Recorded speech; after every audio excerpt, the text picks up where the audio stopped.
Grüß euch, liebe Zuseher.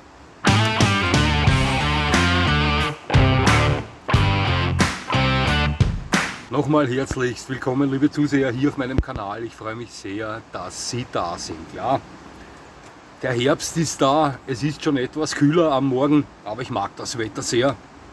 Ich habe hier heute einen besonderen Leckerbissen für Sie, ein Vergleichsvideo zweier Hundekategorien, die sehr beliebt sind weltweit. Absolut tolle Hunde dabei. Ja, ich mache es kurz. Ich vergleiche hier die 5 Bull Terrier Rassen und habe mir 5 Bulldoggen Rassen als Gegner herausgesucht.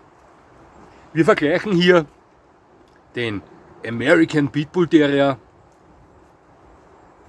den American Staffordshire Terrier, den Bull Terrier,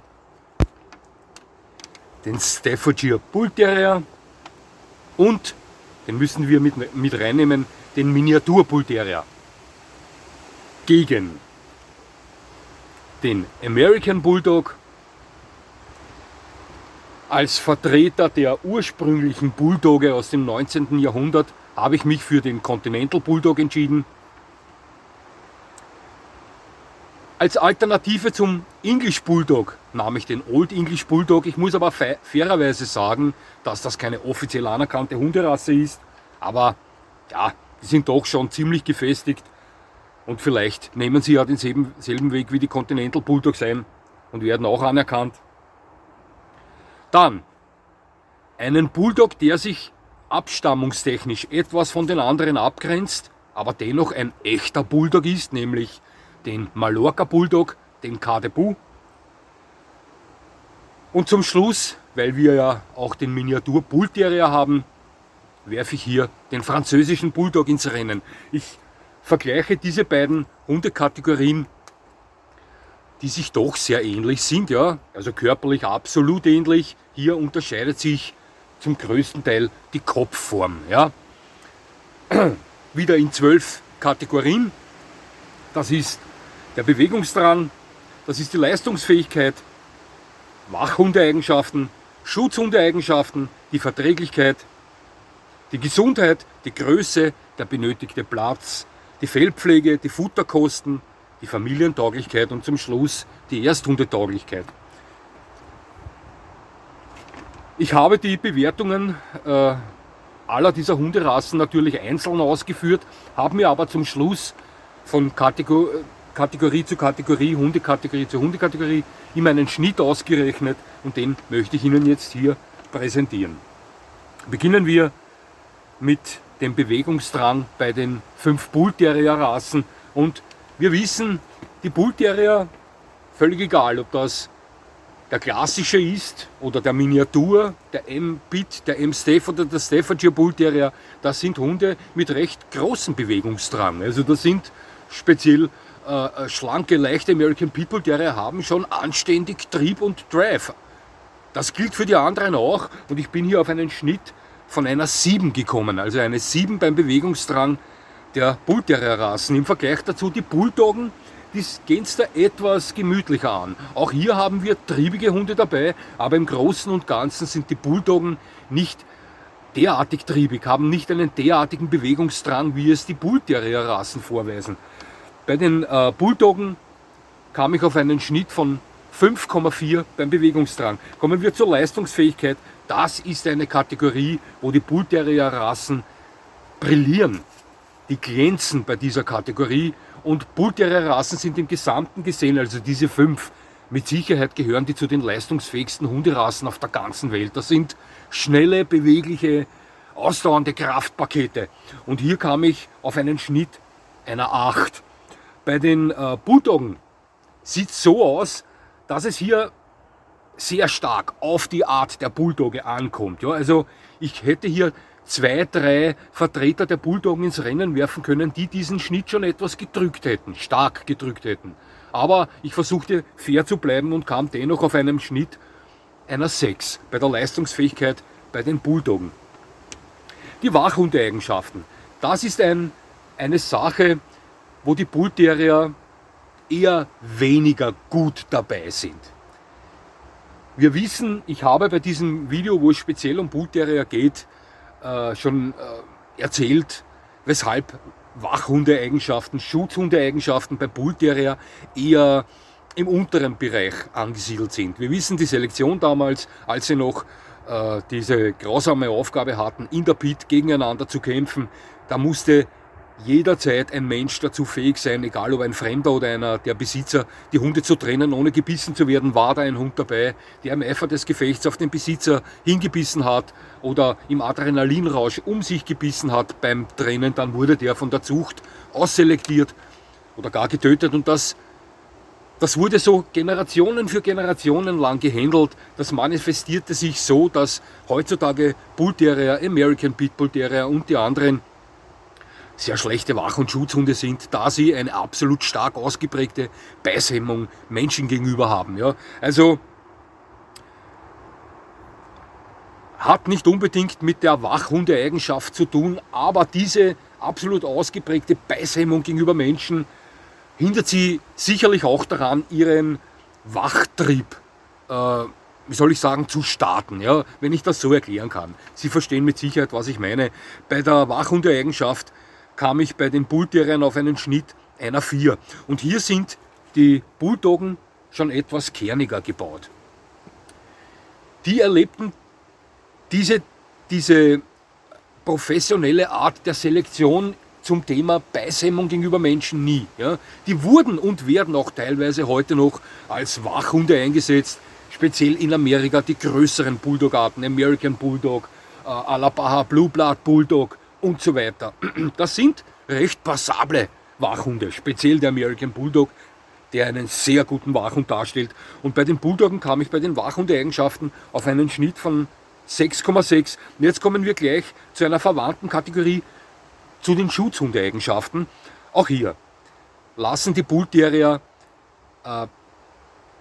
etwas nach, also eigentlich sehr nach. Die Bullterrier gehören meiner Meinung nach zu den schlechtesten Schutzhunderassen. Schauen Sie, rein körperlich, leistungstechnisch sind die mehr als geeignet als Schutzhund. Das wissen wir.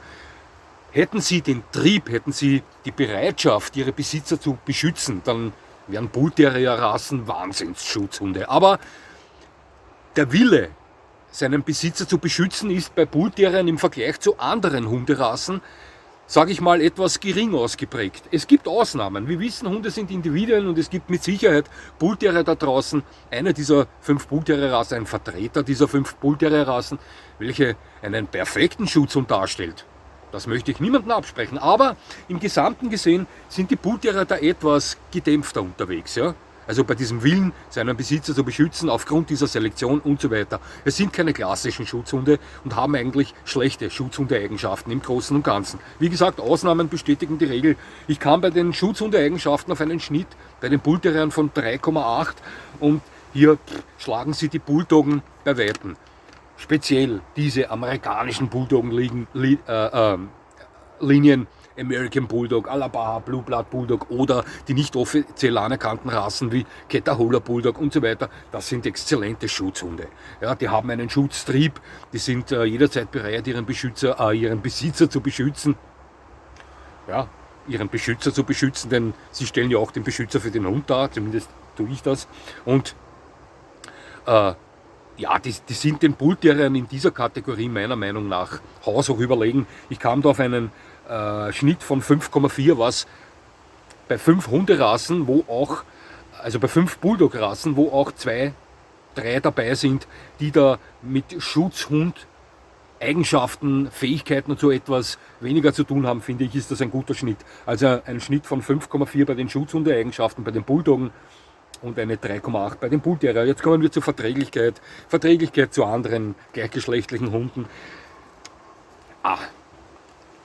Wir wissen es, Bullterrier-Fans wissen das, oftmals kann diese Kampflustigkeit bei Bullterriern schnell ausbrechen. Dafür wurden sie erschaffen, das schlummert noch immer tief in ihnen. Und wenn die mal Spaß an der Sache gefunden haben, werden die sehr schnell zu Raufern und man hat dann als Besitzer oftmals diesbezüglich Probleme und muss daran arbeiten, muss damit umgehen können. Wenn man das kann, ja, dann hat man einen Bullterrier, der sich gerne mit gleichgeschlechtlichen anderen Hunden misst. Das ist halt manchmal ein Problem bei diesen Hunden, wissen wir, kommt häufig vor, muss nicht sein. Aber Verträglichkeit, da glänzen sie nicht, die Bull Terrier. Ich gebe Ihnen bei der Verträglichkeit einen Schnitt von 3,6. Da sind die Bulldoggen etwas lockerer unterwegs. Auch die, wie jeder Hund, können eine Kampflustigkeit gegenüber gleichgeschlechtlichen Hunden entwickeln. Da müssen wir nicht darüber reden. Speziell der Mallorca Bulldog, der Caribou, wurde auch wie die Bull Terrier sehr gern für den Kampf Hund gegen Hund verwendet und missbraucht. Also das kann natürlich auch ausbrechen. Dennoch sind die Bulldoggen mit Sicherheit meiner Meinung nach diesbezüglich etwas lockerer unterwegs und hier komme ich auf einen Schnitt von 5,2. Jetzt kommen wir zur Gesundheit und da glänzen wieder die Bull Terrier, denn die sind mit Abstand die gesündere Hunderasse. Ist so,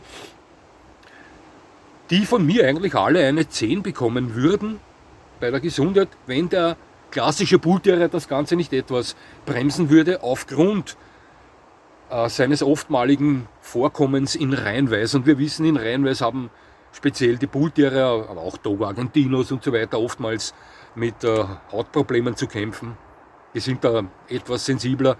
Manchmal werden sie taub. Das ist so bei reinweißen Hunden, das wissen wir, das ist wissenschaftlich, das ist belegt. Aber ansonsten sind das top gesunde Hunde und die bekommen von mir bei der Gesundheit einen Schnitt von 8,8. Und die Bulldoggen, die müssen hier jetzt etwas zurückstecken. Auch das sind nicht alle, ja, aber wir haben viele Vertreter der Bulldoggenrassen, die robuste, gesunde Hunde darstellen. Es gibt, ja, ich möchte hier eine gewisse Hunderasse nicht jedes Mal verunglimpfen, aber und das ist auch nicht die Schuld des Hundes, sondern die Schuld der wahnsinnigen Schönheitsideale, die sich da durchsetzen. Aber Bulldoggen können im Gesamten gesehen, im Schnitt nicht die Gesundheit aufweisen, wie sie die Bull Terrier aufweisen können. Ja. Das hat oftmals bei den extremeren Linien mit der Kurzschnäuzigkeit zu tun. Manchmal haben Bulldoggen vermehrt Probleme mit dem Herz und so weiter. Doch es gibt auch sehr gesunde Bulldoggenrassen, Continental Bulldog, American Bulldog, auch der Caribou und so weiter. Ja, und hier kam ich auf einen Schnitt einer 6,4. Kommen wir zur Größe. Die Bull Terrier sind mittelgroße Hunde. Ja, wir haben die ganz kleinen, den Staffordshire Bull Terrier und den Miniatur Bull Terrier, aber Bull Terrier, American Staffordshire Terrier, American Pit Bull Terrier, das sind mittelgroße Hunde mit um die 50 cm Schulterhöhe. Hier habe ich mir einen Schnitt errechnet, einer 4. Und die Bulldoggen, speziell diese, welche ich hier ins Rennen geschickt habe, die sind einen Tick etwas größer, die erreichten einen Schnitt einer 4,8. Kommen wir zum benötigten Platz. Ja, schauen Sie, obwohl die Bull Terrier mittelgroße Hunde sind, haben sie doch starken Bewegungsdrang. Speziell die Bull Terrier, die klassischen, haben da ihre Energieausbrüche, wo sie in einigen Minuten, ja, weiß ich nicht, Kilometer in Wohnungen zurücklegen. Ja, Sie wissen schon, die laufen fast so, als wären sie besessen und bräuchten einen Exorzist über die Decke, wenn sie sich freuen. Laufen im Kreis minutenlang, springen von Sofa zu Sofa und so weiter. Das kann der American Pit Bull Terrier und der Amstaff und die anderen, die beiden Kleinen auch. Aber ansonsten benötigen sie nicht zu viel Platz. Ja, also das ist schon allein ihrer kompakten Größe zu verdanken. Und hier rechnete ich einen Schnitt einer 4,6 und die Bulldoggen, obwohl sie etwas größer sind, sind doch etwas gedämpfter im Wesen, sage ich. Und hier berechnete ich mir einen Schnitt beim benötigten Platz einer 4,2. Bei der Fellpflege mache ich es ganz kurz. Sowohl die Bulldoggen als auch die Bull Terrier bekommen hier von mir einen Schnitt einer 3. Das sind alle 10 Hunderassen kurzhaarige Hunde mit pflegeleichtem Fell. Also Fellpflege ist hier eigentlich kein großes Thema.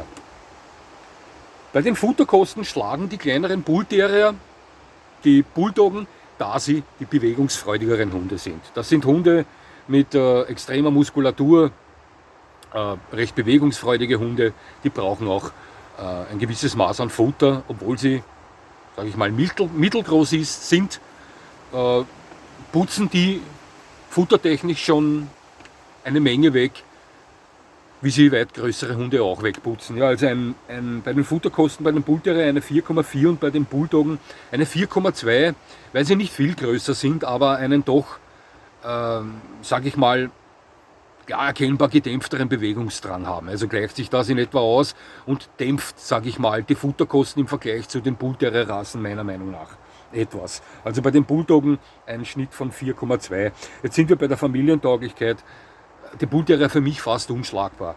Jeder, der sich mit der Rasse der Bullterrier auseinandersetzt, mit diesen Hunden zu tun hatte, vielleicht selbst einen oder mehrere besitzt, Leute kennt, die einen besitzen, der weiß, wie diese Hunde in der Familie sind.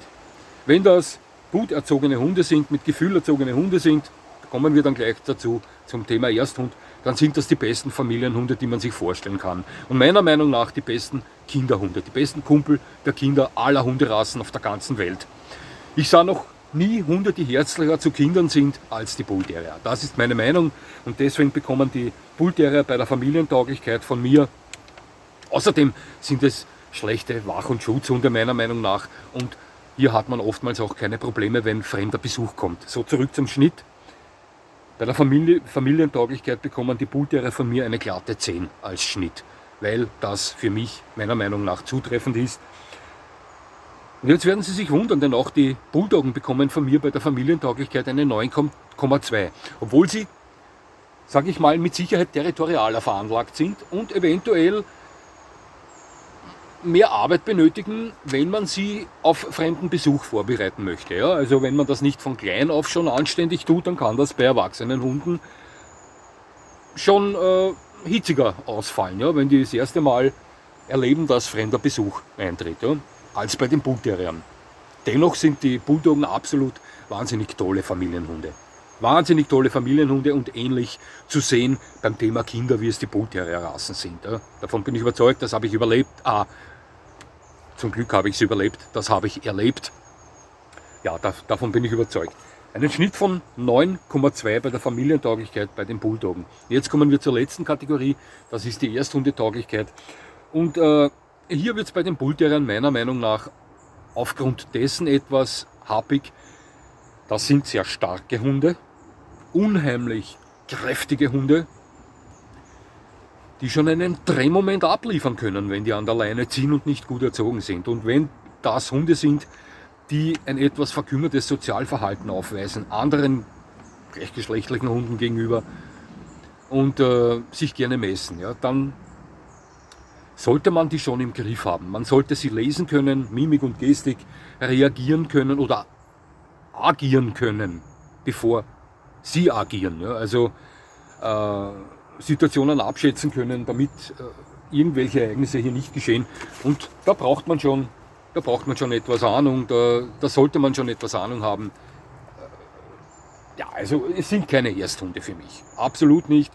Eventuell geht da für mich noch der Staffordshire Bull Terrier und der Miniatur Bull Terrier durch, aber klassische Ersthunde sind es nicht. Wenn Sie ein Händchen haben für Hunde, ein natürliches, und sich etwas einlesen, können Sie sich selbstverständlich auch einen Bull Terrier Rasse nehmen. Gar keine Frage, über das habe ich schon so oft gesprochen. Es gibt ja auch viele fortgeschrittene Leute, die von sich behaupten, sie hätten viel Ahnung von Hunden, kommen aber nicht wirklich mit Hunden zurecht. Also das kann man nicht alles in einen Topf werfen. Dennoch bei der Ersthundetauglichkeit die Bull Terrier von mir eine 4 und die Bulldoggen eine 5,6. Auch hier haben wir 2, 3 Vertreter dabei, die für mich nicht als Ersthunde gelten. Hier gilt genau dasselbe wie für die Bull Terrier, doch es sind auch einige dabei, die für mich klar als Ersthund durchgehen. Ich glaube, dass die Bulldoggen etwas lockerer unterwegs sind. Sie wissen schon, Triebigkeit, Verträglichkeit und so weiter. Deswegen sage ich mal, schlagen die Bulldoggen in dieser Kategorie die Bull Terrier. So was sehen wir jetzt, liebe Zuseher. Also zuerst mal möchte ich sagen, Bull Terrier Rassen und Bulldoggen sind ja miteinander verwandt. Ja. Die Bull Terrier stammen mehr oder weniger von den meisten oder stammen vom Bulldog ab, haben mit dem Mallorca Bulldog, mit dem Cardibu nichts zu tun, aber das ist auch ein echter Bulldog, ein spanischer. Ja, das sind Hunde, die sich ähnlich sind. Bull Terrier und Bulldoggen sind sich ähnlich, körperlich absolut ähnlich, die Kopfform unterscheidet sie. Auch das Wesen, ich sage mal, die Bulldoggen sind etwas ruhiger, im Gesamten gesehen, individuelle Geschichte, aber ansonsten sind das 2 ähnliche Hundekategorien. Jetzt habe ich mir da den Schnitt ausgerechnet, habe die da ins Match geworfen gegeneinander als Konkurrenten. Was sehen wir jetzt? Wir sehen, die Bull Terrier haben auf jeden Fall mehr Bewegungsdrang, sind triebigere Hunde. Sie sind auch leistungsfähiger. Die Bull Terrier sind im Gesamten gesehen die leistungsfähigeren Hunde. schneller, beweglicher, ausdauernder. Sie sind die gesündere Hundekategorie, also ja, erkranken können alle Hunde, doch im Groß sind Bullterrier-Rassen sehr gesunde Hunde und es sind die etwas ganz klein, etwas familientauglicheren Hunde, meiner Meinung nach. Und bei den Bulldoggen haben wir die besseren Wachhunde. Die Bulldoggen sind auf jeden Fall die besseren Schutzhunde. Die Bulldoggen sind etwas verträglicher als die Bullterrier. Sie benötigen weniger Platz als die Bullterrier. Sie haben vielleicht etwas weniger Futterbedarf als die Bullterrier aufgrund des gedämpfteren Bewegungsdranges. Und sie sind im Schnitt die besseren Ersthunde, meiner Meinung nach. So, liebe Zuseher, das war jetzt dieser Vergleich Bulldoggen gegen Bullterrier. Diesen Vergleich kann man sehen, wie immer man will. Für mich sind die immer spannend. Ich sage Ihnen was, wenn ich nachher den Schnitt ausgerechnet habe und ich sehe mir das Ergebnis an. Ich bin dann wirklich immer gespannt darauf, wie da die abschneiden, wie die abschneiden. Das hat mich auch hier sehr interessiert, da mir beide Hundekategorien sehr zusagen. Ich liebe die Bulldoggen, ich liebe die Bullterrier, Sie wissen das, aber ich liebe ja alle Hunde. Ja. Liebe Zuseher, es hat mich sehr gefreut, dass Sie mir zugesehen haben. Ich würde mich selbstverständlich freuen, wenn Sie mir weiterhin zusehen und jetzt wünsche ich Ihnen noch einen schönen Tag und das war's schon wieder.